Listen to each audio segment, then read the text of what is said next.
રાજકોટ જિલ્લાના ધોરાજી પંથકમાં કપાસનું વાવેતર કરતા ખેડૂતોની હાલત કફોડી બની છે। પહેલા કમોસમી વરસાદે વેરેલા વિનાશે ખેડૂતોના કપાસના પાકને ભારે નુકસાન પહોંચાડ્યું।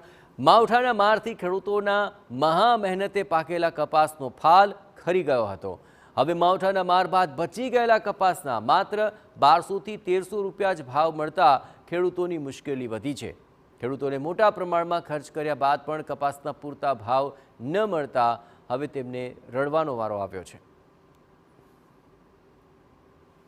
પેલો એટલે કપાસનો રોગ એટલો છે, જીવાત એટલી છે, ચૂસ્યા છે।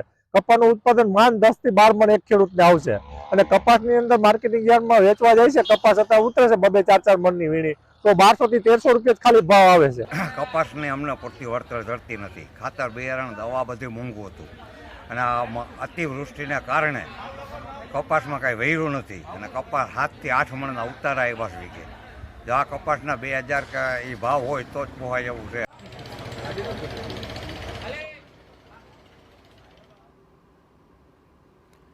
ગત વર્ષની સરખામણીએ ખાતર, બિયારણ, જંતુનાશક દવા આ સહિતના ખેતીના ખર્ચ વધ્યા સામે ખેડૂતોને કપાસના પૂરતા ભાવ ન મળતા હેરાન પરેશાન થયા।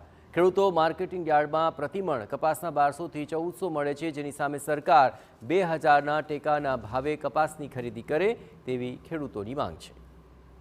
કપાસના ભાવ પૂરતા મળતા નથી। 1300 થી 1400 રૂપિયા ભાવ મળે છે અને જેવી સરકાર મગફળીની ખરીદી કરે ને એવી કપાસની ખરીદી ટેકાના ભાવે કરે ને તો ખેડૂત જીવી શકે, નકર જીવી શકે એમ નથી।